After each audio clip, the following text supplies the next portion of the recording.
meus amigos, minhas amigas, meus caríssimos telespectadores que nos honram com as suas audiências. Estamos iniciando mais um Momento Jurídico, aquele programa de entrevistas, de conversa, de bate-papo, onde eu procuro identificar no nosso meio social pessoas que tenham importância em termos de informações para nos trazer. Hoje eu estou trazendo o Dr. Paulo de Tarso, um especialista, um expert na área tributária, do direito tributário, para conversar conosco aqui sobre temas que nos interessam, que interessam a todo cidadão, a todo contribuinte, a toda a sociedade das Alagoas. Professor de direito tributário, hoje membro do Conselho Fazendário, pós-graduado em direito tributário, enfim, uma pessoa que domina bem a matéria para conversar conosco. Então eu queria, doutor Paulo, inicialmente agradecer a sua disponibilidade. Nós acertamos, mas aí a sua atividade profissional não permitiu naquela oportunidade. Exatamente. Mas logo você, chamá-lo de você, se disponibilizou para uma outra data e nós acertamos e hoje o senhor está aqui conosco. Então eu quero lhe agradecer em meu nome, em nome dos nossos telespectadores, agradecer a sua presença e deixá-lo aqui à vontade. Sinta-se em casa para a gente bater esse papo. E eu quero logo deixar os nossos microfones e câmeras para que o senhor faça uma primeira saudação aos nossos telespectadores, que eu sempre digo e vou sempre dizer, são as razões maiores de nós estarmos aqui. Por favor. Tá. Primeiramente, eu gostaria de agradecer o convite, dizer que fiquei muito feliz e honrado ao receber o convite de participar. A honra é nossa. Obrigado. Desse programa que já virou ícone na cultura jurídica do Estado. E dizer que para mim é um momento sempre de muita satisfação e alegria falar e tratar sobre direito tributário, que é a área que eu atuo, é uma área que eu sou apaixonado, quem me conhece sabe disso. E eu espero trazer boas e relevantes informações para toda a sociedade. Com certeza vai trazer. Mas, meu caríssimo Paulo, a sua formação, logo para criar, eu gosto sempre de iniciar mostrando uma espécie de credencial para que os nossos telespectadores possam aferir melhor ou tomar conhecimento melhor com quem nós estamos tratando. A sua formação, você é formado, você se graduou em que ano? Eu me graduei em final de 2005. Pelo SESMAC. Certo. Lá, e logo em seguida eu já comecei a militância na advocacia, certo, inclusive tributária. Certo. Então, de lá para cá, são 10 anos, né, de atuação profissional nessa área. Tive a oportunidade de ter, ao longo desse período, e antes mesmo, durante a faculdade, algumas experiências. Por exemplo, e até é bom para se diga isso, durante meu período de estudante, enquanto aluno, eu sempre gostei muito do direito criminal. Eu era ficcionado em direito criminal, estudava muito, fui monitor em processo penal na faculdade, fui estagiário do Elton Roberto no escritório dele, fui assessor de Sebastião Costa na área criminal lá no tribunal. E aí, quando eu me formo, me surgiu o convite, através do juiz Dr. Maurílio Ferraz, para assumir a assessoria na 15ª Vara, que é a Vara da Fazenda Pública Municipal. E para mim, como eu sempre fui movido por desafios, estudar tributário e conhecer um pouco dessa área, para mim seria uma coisa nova, então eu aceitei. Saí da assessoria do Sebastião Costa, do Dr. Sebastião Costa, e fui para o município lá. Quando eu me deparei com o tributário, eu me reconheci na área, porque muita teoria geral do direito, muita discussão teórica, de incidência, e era tudo que sempre eu gostei, estudava na graduação. Então, peguei todos os livros que eu tinha, doei para um amigo criminalista, tranquei uma pós-graduação que estava fazendo em Ciências Criminais, abri a primeira em Direito Tributário, e de lá para cá o estudo só vem, graças a Deus, evoluindo e se aprofundando. E claro, a parte tributária exige do operador um constante aprimoramento, até devido também à sua mutação legislativa, que há sempre adaptações e tal. Mas você falou essa questão que a sua aptidão na vida acadêmica se voltava para a área criminal. Há um grande doutrinador em São Paulo, Carrasa. Professor Roque Antônio Carrasa.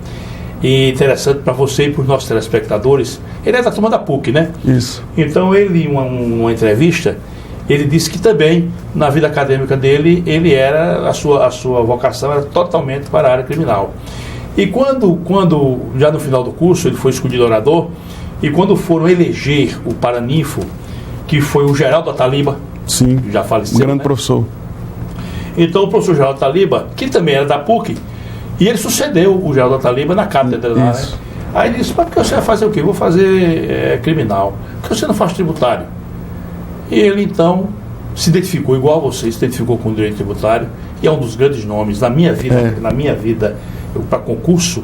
Eu não me lembro do nome do Carrasa como doutrinador da minha vida acadêmica, isso. Mas já me preparando para concurso, eu me lembro que eu estudei também por ele. O professor Roque Carrasa, ele é um ícone na advocacia tributária. CMS, e CMS, exatamente. CMS. Ele talvez para mim, ele é a maior referência no Brasil em CMS. Interessante, ele é procurador de justiça, quer dizer, ele fez concurso para promotor de justiça, hoje é procurador. Aí as pessoas ficam sem entender por que é que ele é voltado para a área tributária. E o que acontece? Assim como ele, eu estou me dedicando ao ICMS há muito tempo. Há 6 anos eu praticamente foquei meus estudos tão somente voltado ao ICMS. Então eu tenho ele como uma grande referência teórica nas minhas consultas diárias. Muito bem. Antes de entrar no assunto, né? Quando na minha época acadêmica, o grande nome chamava-se Aleomar Baleiro. Sim. Eu achava aquele livro dele terrível. Aquele livro dele é quase como uma penitência para você ler. Mas depois vamos tratar disso. Limitações ao Poder Tributar. É um denso livro. Isso aí, Limitações ao Poder Tributar. Tenho ele, foi reeditado agora. Foi, né? Atualizado, tá bem. Agora realmente é muito denso. E ali só lê quem tem negócio. Eu tive que ler porque eu estava preparando para concurso.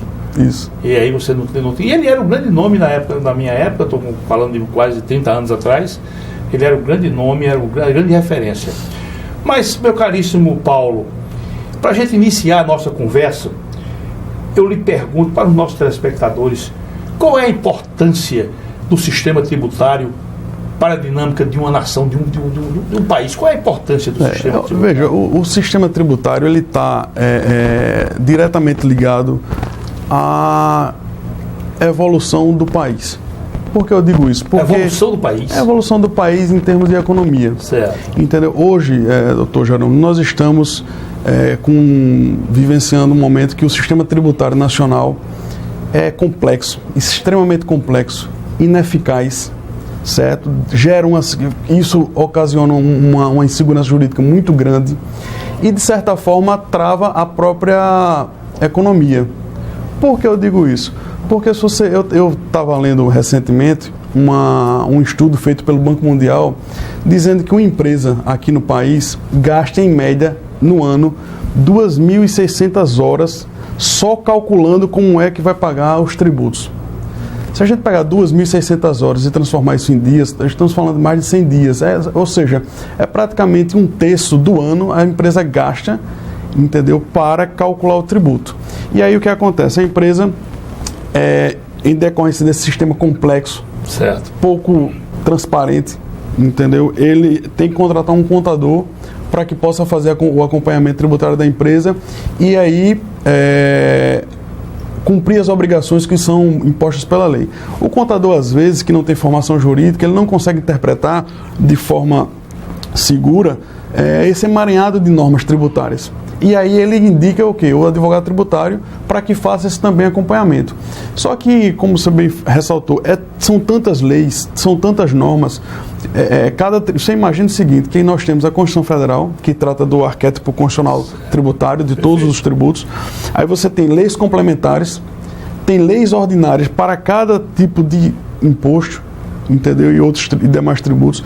Temos decretos regulamentadores, portarias, instruções normativas. Então, assim, é quase que humanamente impossível que um advogado ele tenha um domínio 100% de tudo isso aí. Então, falhas ocorrem. E quando ocorrem essas falhas, o que acontece? Passivos nas empresas. Todo esse custo, que são um custo elevado, a carga tributária aqui é muito alta, ele é transportado para o consumidor através do preço da mercadoria. Então, quando eu falo, concluindo, quando eu falo que o sistema tributário hoje está diretamente ligado à evolução do próprio país, porque quando você traz um custo tão elevado para as empresas que, por sua vez, repassa isso para o consumidor, acaba que a economia não anda como deveria andar. Então ele fica travada, fica pesada. Produtos que a gente compra aqui no Brasil a preços exorbitantes, você vai para fora do país, é a preço de banana. Ô, Paulo, mas me diga uma coisa, me permita interromper, mas eu estou lhe provocando, porque nós vamos fazer essa... E será que esses grandes homens, esses grandes pensadores, eu vou chamar assim, os congressistas nossos, será que eles não pensam? Por exemplo, a gente está conversando aqui de forma assim bem singela. E esses homens lá em Brasília, com podendo dispor de técnicos, de grandes cabeças, será que eles não conseguem ver isso que você está vendo? Eles veem, enxergam e reconhecem. E tem inúmeras propostas de reforma tributária, que esse é um tema que, se você botar em qualquer site de pesquisa reforma tributária, você vai ver N projetos, N discussões. O problema de tudo isso qual é? Primeiro, quando se fala em reforma tributária, chega logo alguém com uma planilhazinha dizendo, olha, fulano vai perder e outro vai ganhar. Entendeu? E o que acontece? Quem se acha que vai perder, começa a dificultar para que a reforma não passe. Vou dar um exemplo aqui. Estados. É claro que numa reforma tributária, onde a gente pega o ICMS, que é de competência estadual, e o ISS. E o ICMS é um imposto sobre circulação de mercadoria. E o ISS é imposto sobre serviço, de competência municipal. Se a gente faz ele de uma forma nacionalizada, é natural que algum estado vai perder a arrecadação, ou algum município vai perder a arrecadação. Então, esses municípios que já de antemão conseguem enxergar que vão perder, eles são os primeiros a resistir dentro do Congresso, com seus representantes, claro, para que isso não passe. Aí temos setores da economia também que já são beneficiados por isenções, regimes especiais de tributação, redução de base de cálculo. Esse pessoal não quer de forma alguma que, que uma reforma tributária passe e eles sejam prejudicados, entre aspas, nessa reforma. Um dado importante é o seguinte, numa reforma, onde a reforma, eu acho que ela tem, o ponto de partida é a simplificação do sistema tributário. Então, quando se faz essa reforma, isso é algo que leva um pouco de tempo, é natural que quem está se beneficiando não enxergue isso de cara. Porque isso é com o tempo, a questão da simplificação tributária, da redução do custo, isso aí só é sentir dentro da empresa com um pouco mais de tempo. Mas quem perde sente logo de cara. Então, esse pessoal que se sente prejudicado são os primeiros a tentar impedir essa reforma, que já dura anos, já se tentou fazer muito. Vários presidentes já tiveram isso como pauta de campanha, mas não conseguem. Não, talvez por uma ausência de vontade política, mas também talvez, eu acredito que muito mais, porque na discussão dentro do Congresso os interesses são mais opostos que você imagina. Ou seja, os interesses são maiores do que o da sociedade, é isso? Pode-se colocar assim? De que o cidadão, por exemplo? Exatamente. Os interesses, por exemplo, assim, dos empresários são interesses mais relevantes do que o do cidadão. Na verdade, assim, os empresários e os cidadãos estão tudo no mesmo barco, porque o empresário também quer uma redução de custo, porque isso ele vai facilitar a venda dele e o consumidor vai comprar mais, entendeu? O problema é alguns setores específicos da economia que já tem uma certa facilidade e os estados e municípios que não querem perder receita. Aí ficam travando essa reforma. Bom, eu li na Gazeta Mercantil, até fiz questão de colocar aqui em evidência, onde diz o seguinte, que o que torna o nosso sistema tributário complexo são dois dados, vamos chamar assim, que faz com que o nosso sistema tributário se torne complexo. Por um lado é o número de tributos, e por outro é a forma como são cobrados. Exatamente. Você navega nesse sentido também? Navego, corroboro 100% com isso. Existe um site chamado Portal Tributário, que ele divulga uma lista de quantos tributos existem no país. A última lista que tem, a de junho, aponta para que no Brasil existem hoje 92 tributos sendo cobrados hoje no país. Você fala tributo, imposto, gênero, né? Gênero, que sai impostos, taxas, contribuições sociais, contribuição de melhoria e empréstimos compulsórios. Contribuição de melhoria, rapidamente, existe ainda? Existe muito pouco utilizado. Ainda está lá passível de ser cobrado. Porque aquilo a contribuição de melhoria é uma obra, é uma estrutura pensada pelos romanos, né? É como se fosse uma parceria entre o governo e o particular, em virtude de uma obra pública, há uma valorização imobiliária, então se paga um percentual sobre isso. Os romanos eram maravilhosos, né? Naquela época, já pensavam, eles pensavam nisso, né? É interessante. Mas, desculpa, Paulo, então assim, hoje aponta para e eu acho até que tem mais. Mas esse portal tributário, esse site, diz que tem 92 tributos existentes no país. Então, além disso, dessa carga tributária imensa, entendeu? A forma de cobrança dele é muito complexo. Porque hoje os estados e os entes tributantes, digamos assim, União, estados e municípios, criaram uma gama enorme de obrigações acessórias que são prestações positivas ou negativas que são impostas ao contribuinte para fins de colaborar com a fiscalização tributária. Declarações, emissão de nota, escrituração, hoje o SPED fiscal, que você faz sua escrituração digital, enfim, tudo isso a forma como é cobrado é muito complexo, demanda um custo muito grande, porque o empresário, ele não a função dele não é fazer isso. A função dele é vender, é comprar, entendeu? É empreender. Ele precisa de uma equipe técnica que possa fazer isso. E a depender do tamanho da empresa, a estrutura contábil e jurídica tributária de uma empresa para demandar toda essa cobrança de forma eficaz e evitar multas tributárias, demandam um custo, e esse custo sempre é repassado para o consumidor. Sempre, então, né? Esse é o grande problema. Só para a gente ter noção, os grandes nomes do direito tributário hoje, que apontam para uma reforma tributária, eles pedem para que seja substituído o ICMS, que é o Imposto sobre Circulação de Mercadoria de competência estadual, o ISS, de competência municipal, que é o Imposto sobre Serviço, o PIS e a COFINS, que incide sobre o consumo, para que tudo isso seja transformado em imposto único. Mas o fato gerador seria a venda, seria um imposto único. O fato gerador mesmo. O fato gerador único, entendeu? Então, e depois teria a divisão a partir... É viável isso?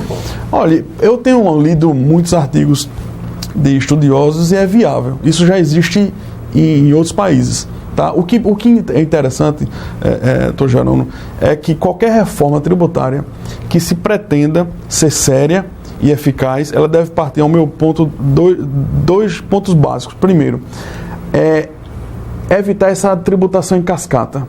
Tributação em cascata é cada operação que tem, vai se cobrando tributo, e aquele produto que poderia ser vendido a um preço X, chega ao consumidor final 3, 4 vezes mais caro por conta dessa tributação em cascata. Esse é o primeiro ponto.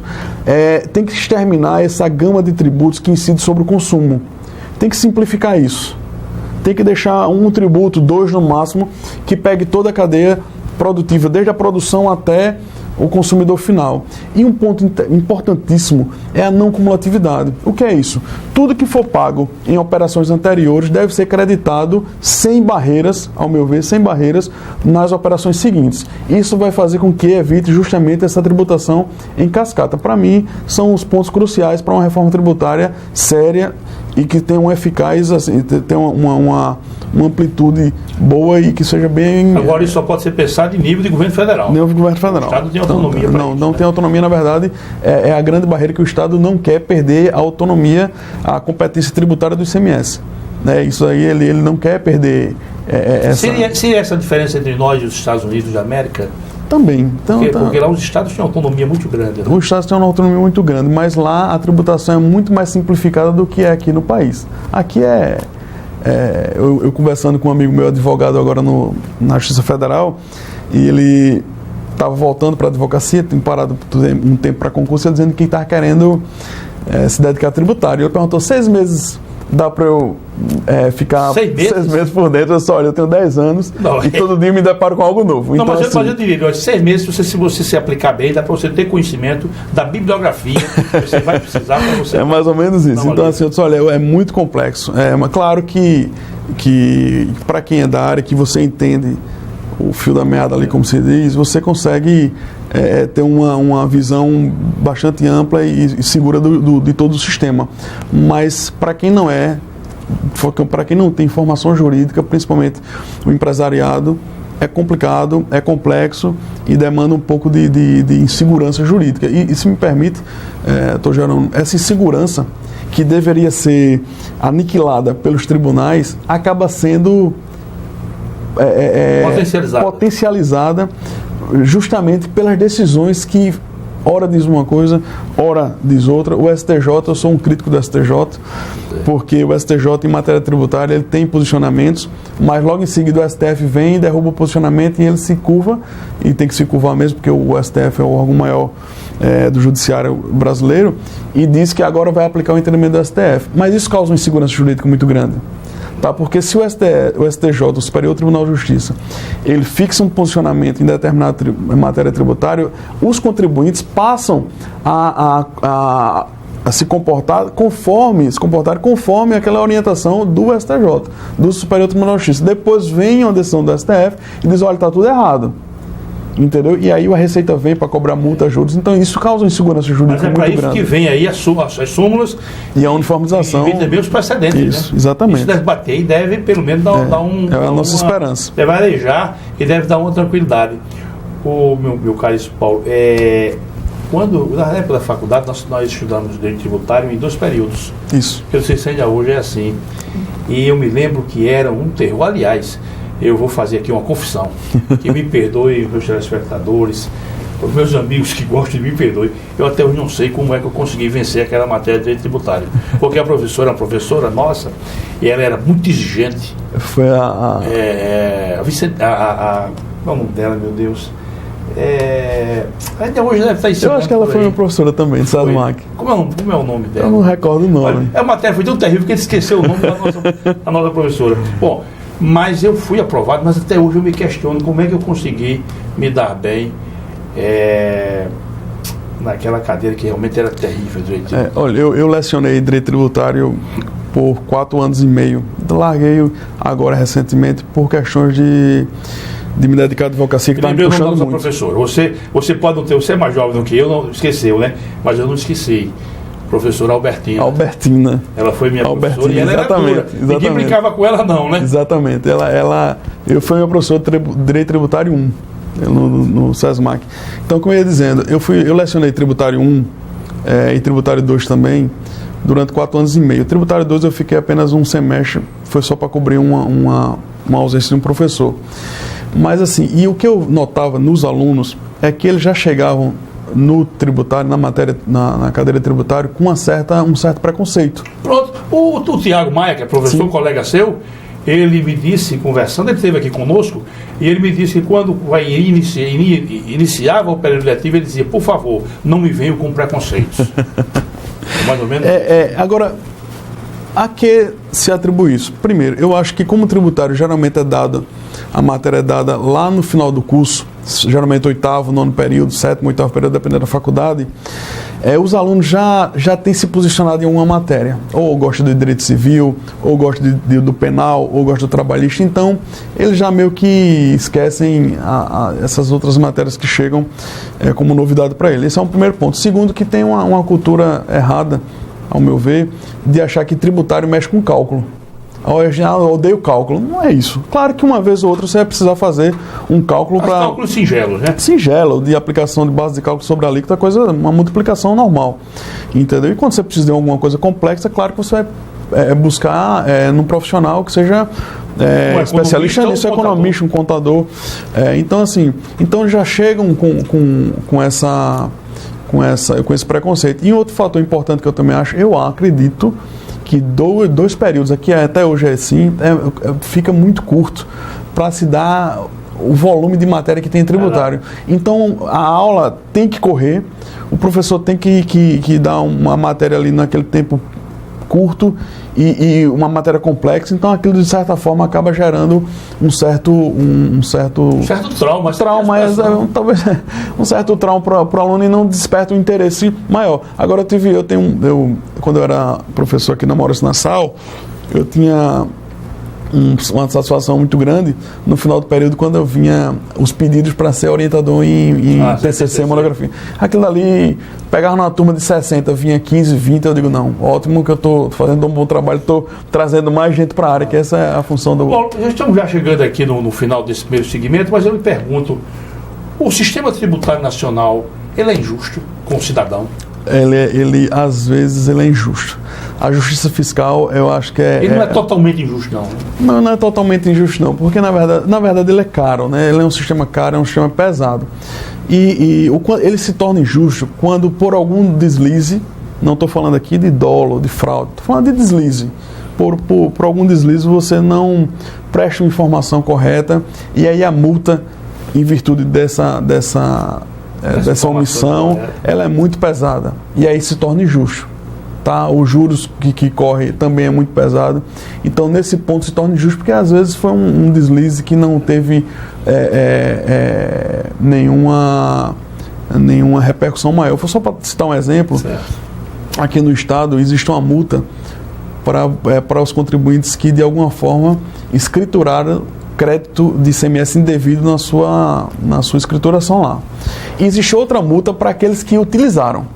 Então, o Estado ele diferenciou bem a utilização de crédito devido e o mero registro sem utilização. Esse mero registro, a multa é de 30% sobre o valor do que foi registrado. Eu sou do Conselho Tributário aqui do Estado, como você bem ressaltou no início, e eu me deparei com um processo onde um contribuinte, não sei por que razão, mas ele registrou um crédito no seu livro de apuração de 8 milhões e pouco. 2 meses depois, veio uma fiscalização, ele não tinha utilizado o crédito, tanto que ele não repete nos meses anteriores, chegou e verificou que esse crédito era indevido, multa de 30%.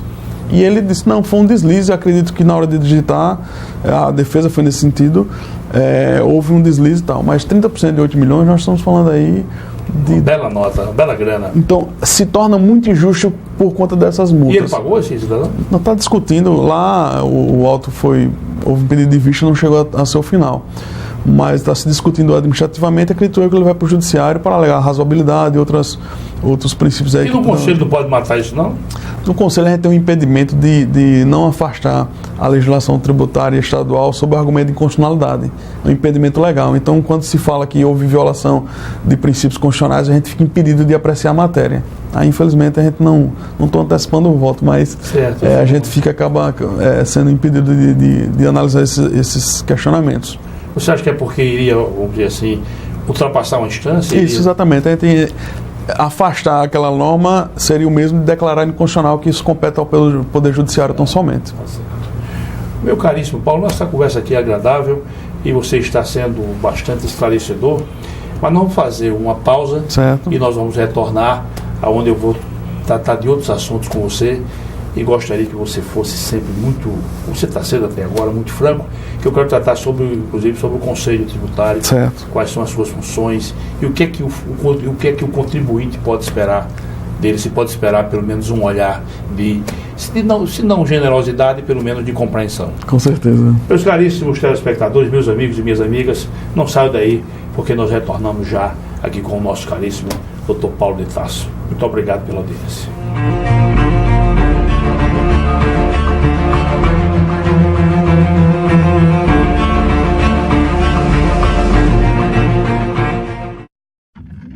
A CL Investimentos é uma empresa que trabalha com imóveis próprios. Quando precisar locar ou comprar um imóvel, procure a CL Investimentos. Aqui só locamos e vendemos imóveis próprios. Por isso damos garantia de um investimento seguro. ACL Investimentos, Rua Durval Guimarães, Edifício Leonardo da Vinci, Ponta Verde. Fone 3327-3911. Quando o assunto é o seu carro, além de escolher a marca líder, escolha também a concessionária que faz mais por você. Por isso, a Blumari oferece o melhor atendimento em serviços, peças e acessórios. E ainda tem as melhores negociações, sendo totalmente certificada pelos padrões Fiat de qualidade e líder de mercado em seu segmento. Fiat Blumari, a marca do seu carro. Avenida Gustavo Paiva, Mangabeiras. O filé do Zezé é a melhor opção. Temos um cardápio variado de churrasco e comida caseira. Churrasco de picanha preparados de um jeito todo especial. Zezé em Casa, 3313-4004. O Borrachão você já conhece. Aqui você encontra uma infinidade de produtos sempre com o menor preço. Dá uma olhada. Compressor de ar da Pressure, 24 litros, 116 libras, por apenas R$ 749,90. Tem ainda aspirador industrial da Ride por apenas R$ 549,90. E na linha automotiva ainda tem para-brisas a partir de R$ 219,90 e você não paga mão de obra. Corre pro Borrachão, 3336-4646.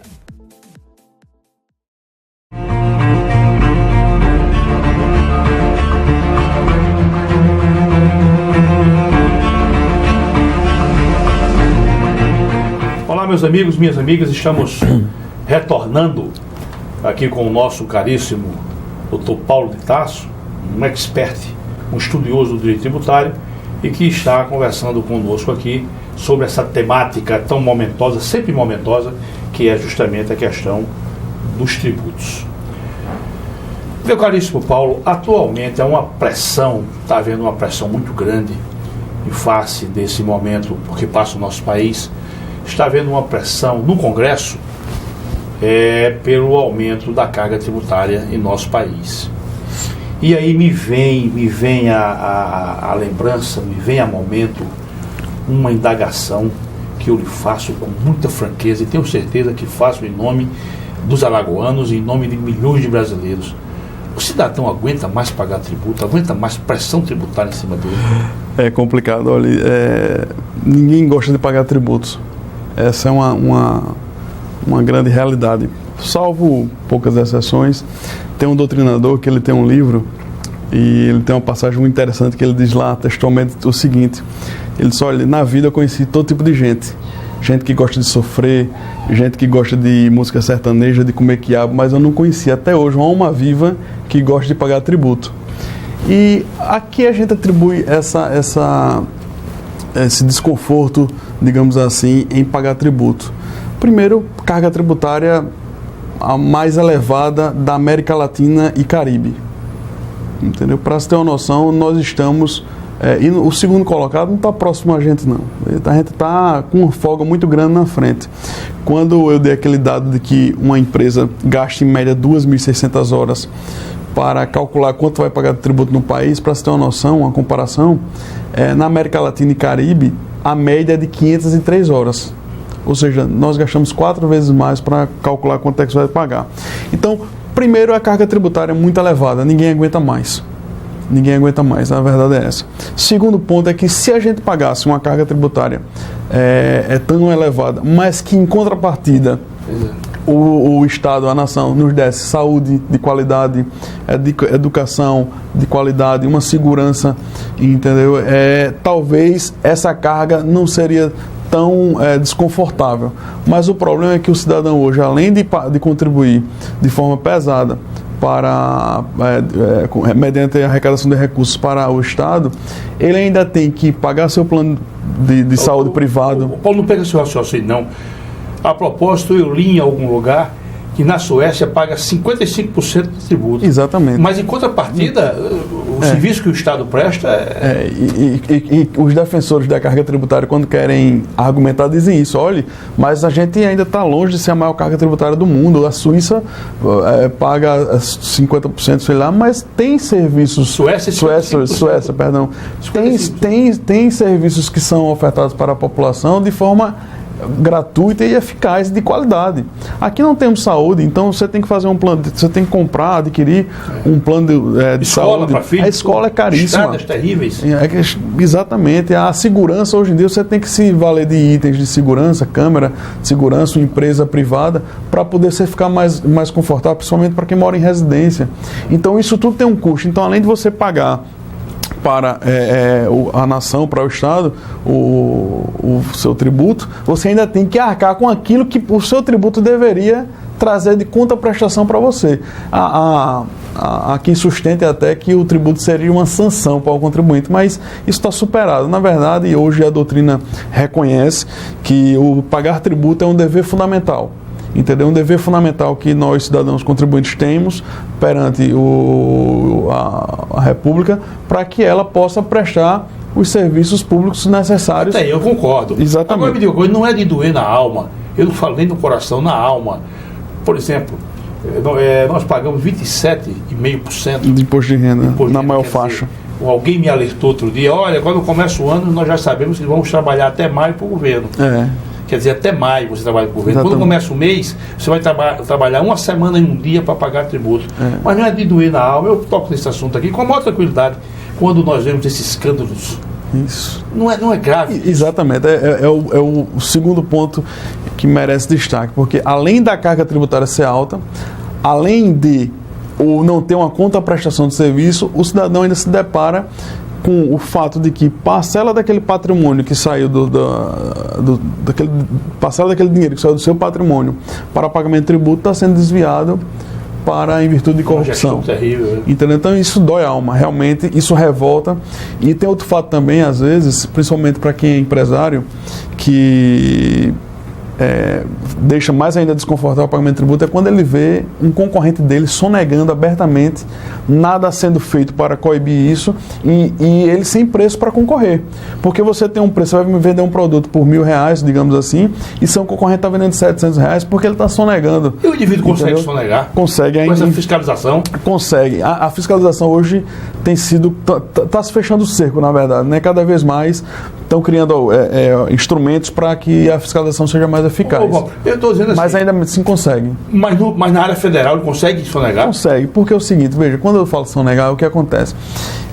Existem muitas empresas que elas são criadas com a finalidade tão somente de passar 1, 2, 3 anos ali e depois, quando a bomba estourar, fechar e vai embora. Então são empresas criadas em nome de laranjas, entendeu? Então ele bota o produto. São danados, né?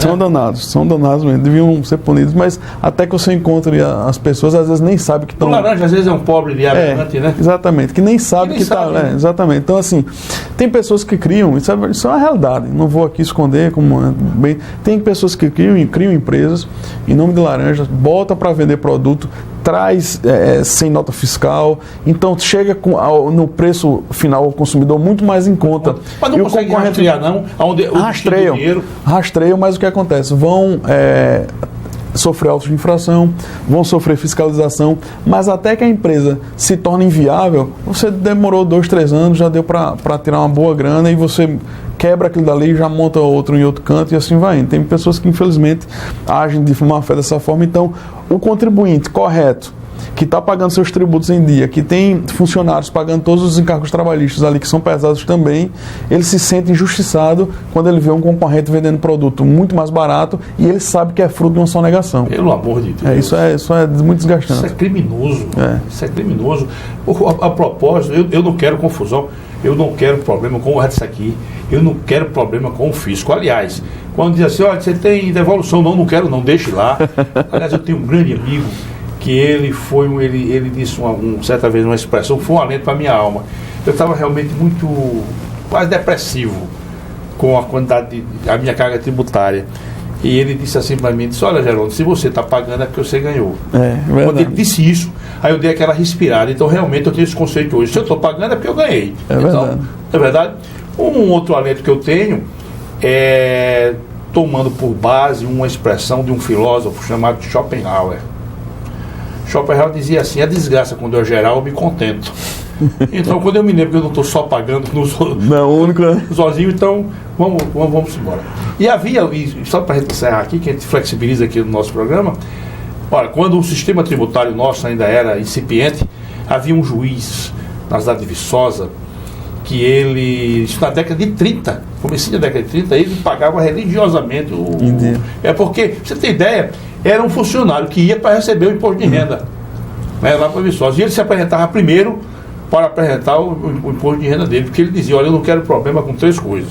Eu não quero problema com a mulher em casa, não quero problema com a polícia e não quero problema com o fisco. Religiosamente, ele é inteligente, ele é sabido.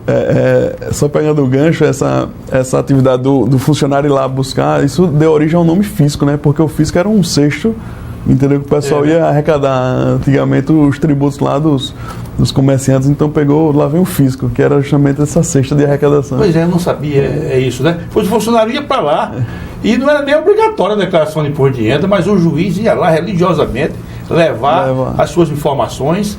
Esse gostava de pagar tributo. Esse gostava de pagar tributo. E você tem ideia, o funcionário do fisco que foi lá, nesse episódio que é contado no livro, no livro que eu li, até do Davis Mello, acho que Passagem de Volta, dele. O juiz entregou a sua declaração e depois recebeu a notificação para retificar. E o juiz não gostou. Foi lá e disse: olha, eu tenho um mau cuidado quando eu faço minha declaração, e eu não vou aceitar isso aí. Foi que eu errei. Disse: não, porque o senhor botou aqui, ó, pessoa física. E o senhor, como juiz, é pessoa jurídica. O funcionário também era de uma, vamos dizer assim, de uma incipiência, né? Pueril, essa é a expressão.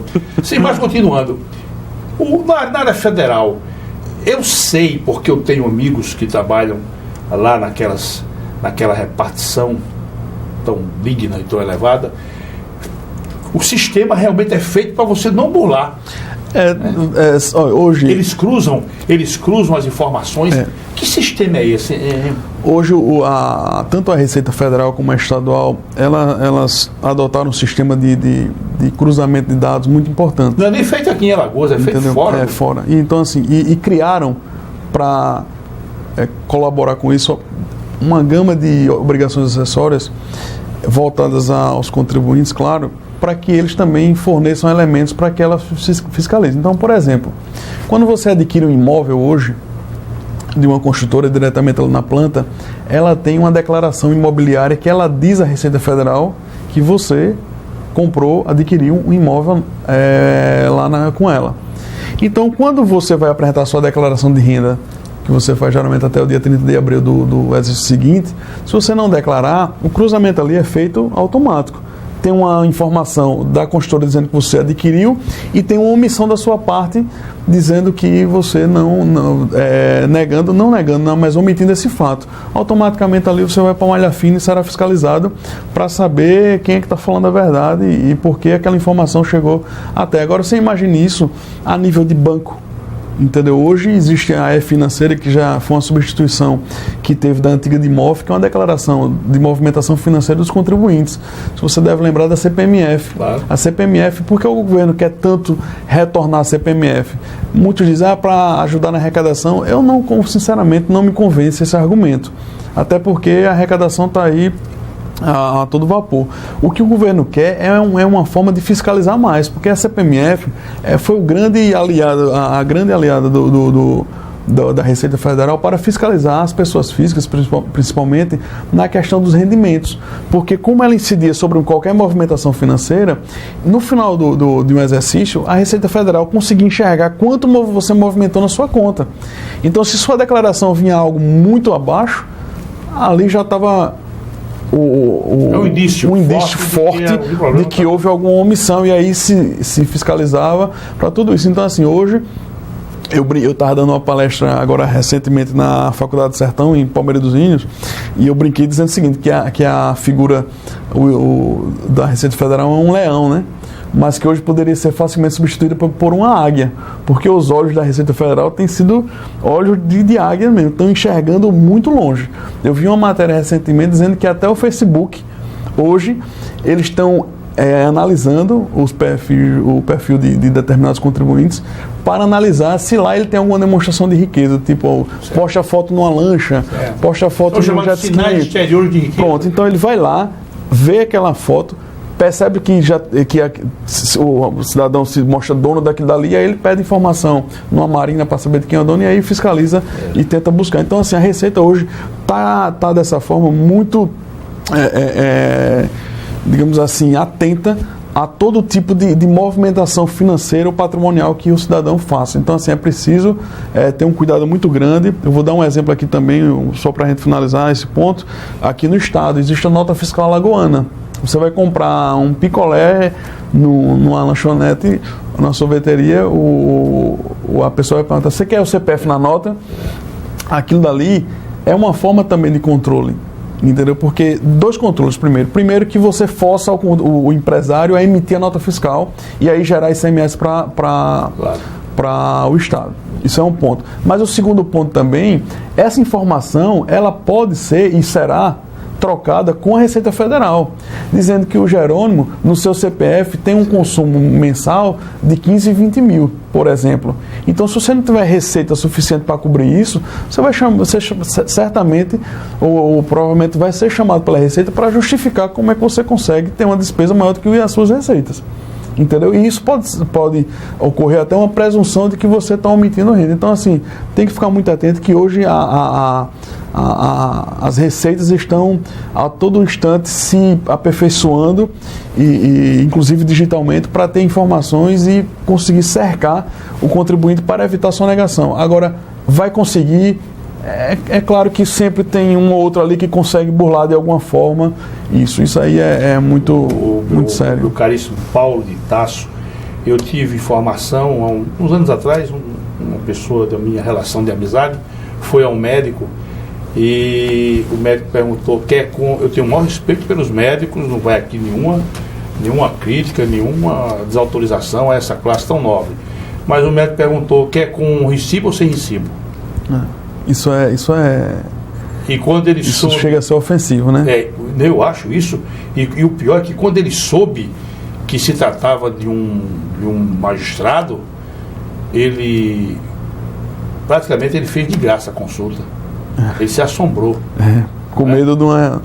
Porque a pessoa se identificou e disse, vou pagar com cheque. Tudo bem, não tem problema nenhum, não, vou pagar com cheque. Ele ficou praticamente sem sair e disse para a atendente, eu sou magistrado, eu vou dar um cheque aqui e tal. Quer dizer, como você disse, é altamente desconfortável. É ofensivo. Como é que você pode confiar num médico desse? Pronto, eu vou... Vamos eu passei por isso. Como é que pode você confiar num médico que ele antes de olhar para você, de lhe examinar, ele já está tentando dar, eu vou usar uma expressão, pedir permissão aos nossos telespectadores, um banho de cuia no fisco. Exatamente. E lhe colocando na condição de partícipe daquele... Sim. Né, é por isso que eu digo que sou ofensivo, porque quando você sonega, entendeu? E ele pede que é com ou sem recibo, ele está lhe chamando para participar daquela sonegação.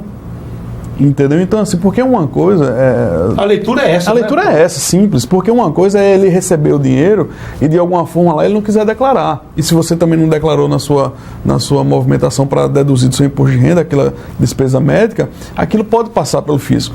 Entendeu? Mas aí isso é uma atitude dele. Aí ele vai responder perante a Receita sobre essa omissão. Agora, quando ele chama você para, junto com ele, entendeu, praticar o ilícito, eu acho que isso é ofensivo. Eu passei por isso, acredite. Minha esposa esteve grávida agora há pouco, graças a Deus nasceu, a gente está com a filhinha de 1 ano, e o médico que estava acompanhando o pré-natal pediu para que a gente procurasse uma nutricionista. E ele até indicou algumas. E por questão do médico ser no mesmo prédio que eu tenho escritório, e tinha alguns nutricionistas lá, a gente se dirigiu até uma delas, e lá foi dito isso pela recepcionista. Não sei se com aval dela ou não, mas quando perguntei quanto era a consulta, ela disse, olha, com ou sem recibo. Eu disse, não precisa não. Aí minha esposa não entendeu muito, eu disse, não precisa não. Então eu saí, minha esposa, sem entender, perguntou o que foi que houve. Eu disse, olha, quando a pessoa fala, se ela está lhe chamando para cometer um ilícito. Então, assim, primeiro eu acho que é ofensivo e jamais poderia você chegar para um seu cliente, possível cliente, e submetê-lo a um constrangimento desse.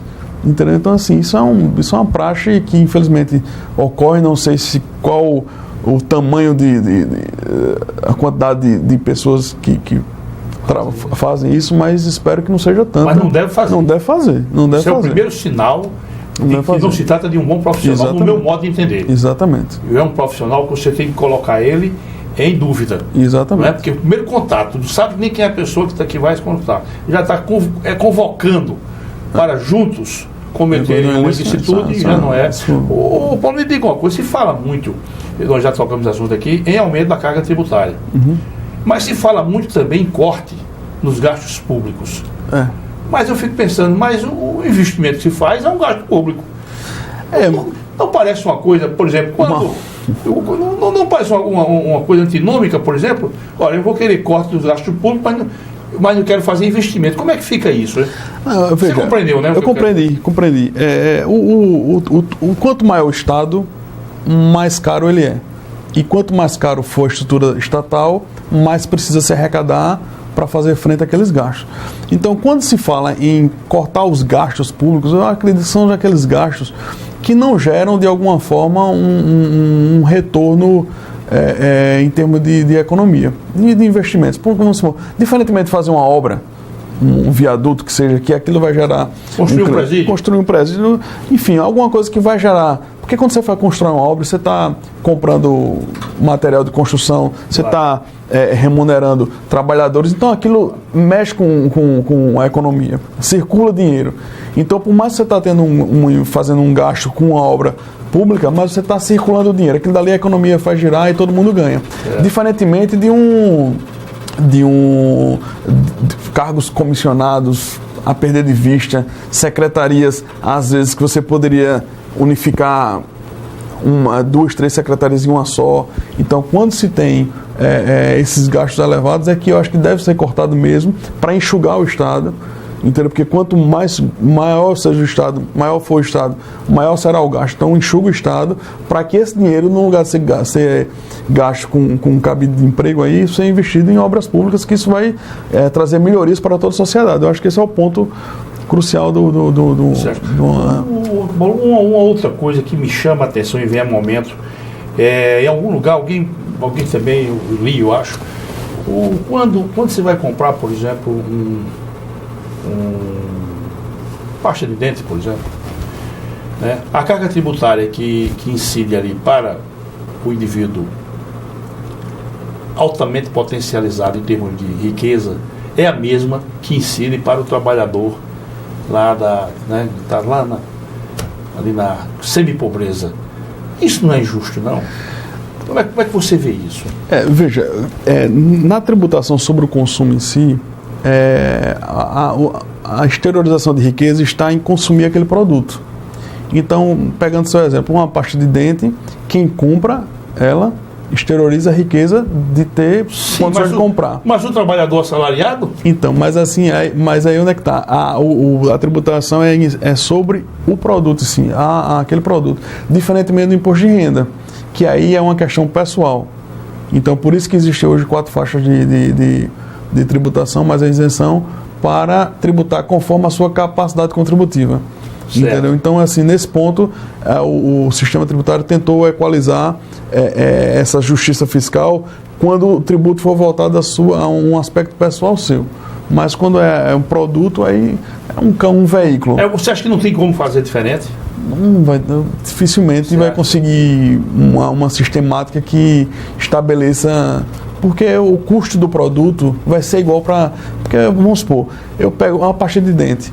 A pasta de dente que é fabricada para um rico é o mesmo custo da pasta de dente que é fabricada para uma pessoa menos favorecida. Então não tem como a gente diminuir isso. Como é que eu vou diminuir esse custo que o empresário teve, que a indústria teve para fabricar aquele produto, para eu poder vender para o menos favorecido com mais baixo? O que poderia acontecer é uma injustiça. Por se tratar de uma pessoa mais rica, vamos então elevar o custo desse produto. E aí a injustiça seria inversa. Você acha que isso aí está dentro do que se chama de padrão de normalidade? Sim. Paulo, me diga uma coisa, o atual governo do Estado, ele fez uma mini reforma, pode chamar assim, tributária, onde houve aumentos consideráveis da carga tributária, né? Por exemplo, a questão da incidência em veículos em automotivo, alguma coisa. Como é que se vê isso, né? Você acha que foi... Primeiro, você acha que foi justo isso? Não sei se você pode se manifestar. Posso, não, normalmente.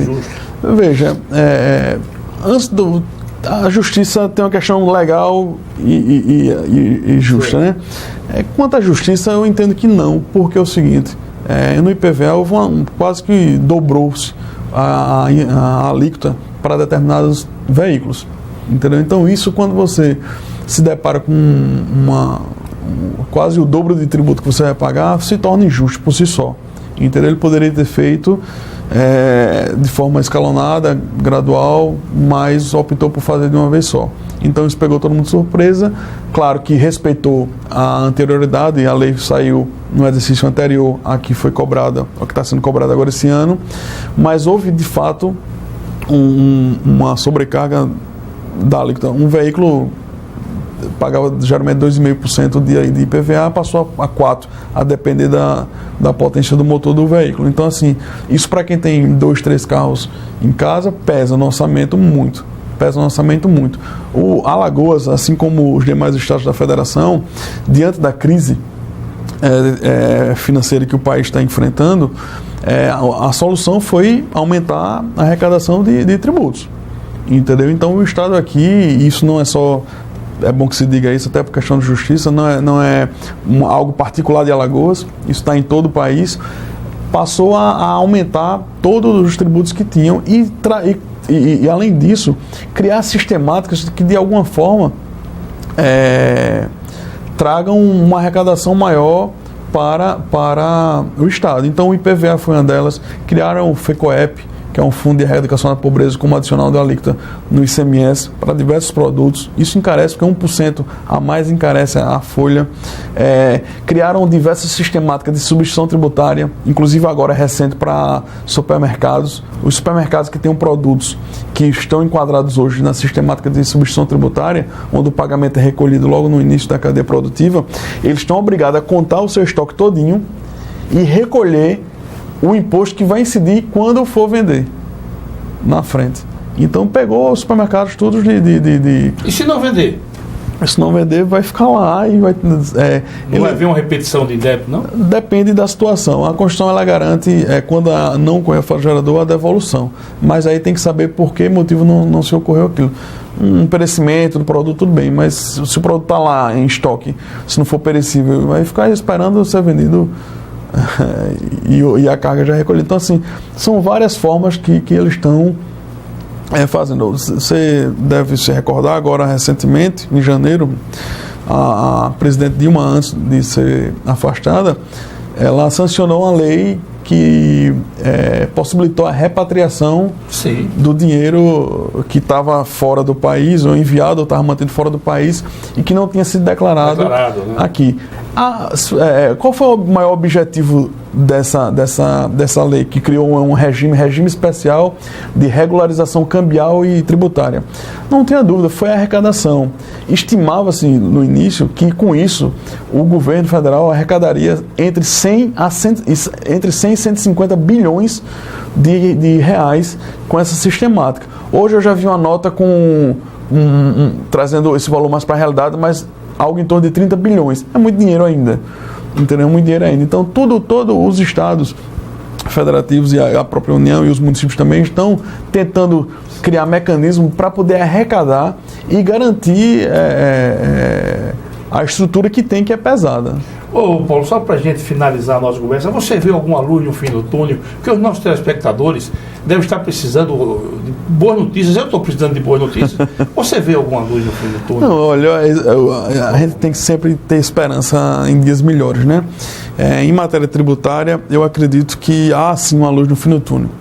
Porque a reforma tributária, que há muito tempo já vem sendo discutida e falado em todos os corredores aí. Rádio, jornal, televisão. Rádio, jornal, o Congresso, o governo, tal, ela vai ter que uma hora ser implementada. E eu acredito que ela seja implementada, porque a sociedade, me parece, eu posso estar sendo ingênuo, doutor, nesse ponto, mas parece que a sociedade acordou. Tem cobrado mais. Entendeu? E essa cobrança tende a pressionar os congressistas para que eles aprovem essa reforma, ainda que seja por etapas. Mas para toda grande caminhada é preciso um primeiro passo. Então, que sejam feitas essas reformas pontuais, até que se faça uma reforma com a maior amplitude, voltado, como eu disse, a uma desoneração tributária no consumo, que eu acho que é o ponto crucial de tudo isso. Então, tem que simplificar o sistema tributário, tem que acabar com esse emaranhado de normas, de obrigações, que os contribuintes às vezes se sentem inseguros de praticar e por errar, por descuido, por não conhecer, acabam sendo multados forma... Tem que prestigiar o empresário. Né? Exatamente, tem que prestigiar o empresário, o bom empresário tem que ser prestigiado. Tem que simplificar tudo isso. Eu acho que o nome que resume uma reforma tributária é simplificação.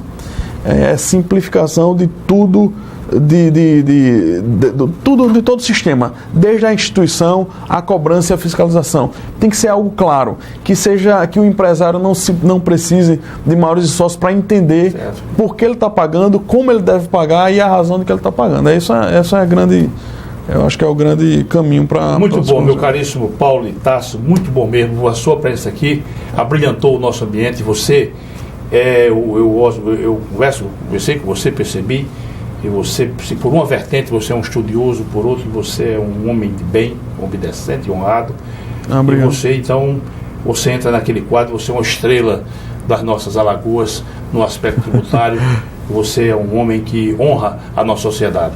Eu quero agradecer a tua presença, te desejar sucesso na sua vida profissional e que você vai vir aqui mais vezes, sempre que a gente tiver um tema oportuno e um tema da sua área, nós não relutaremos em convidá-lo. Eu que agradeço, o convite, doutor, estou à disposição sempre. Sou um soldado, quando chamar estarei a postos aqui para tratar, como eu disse no início, é sempre um momento de muita alegria e satisfação falar sobre direito tributário. Muito obrigado mesmo. Meus amigos e minhas amigas, senhores e senhoras telespectadores, sempre também agradecendo. Até o próximo programa, se Deus quiser. Tchau.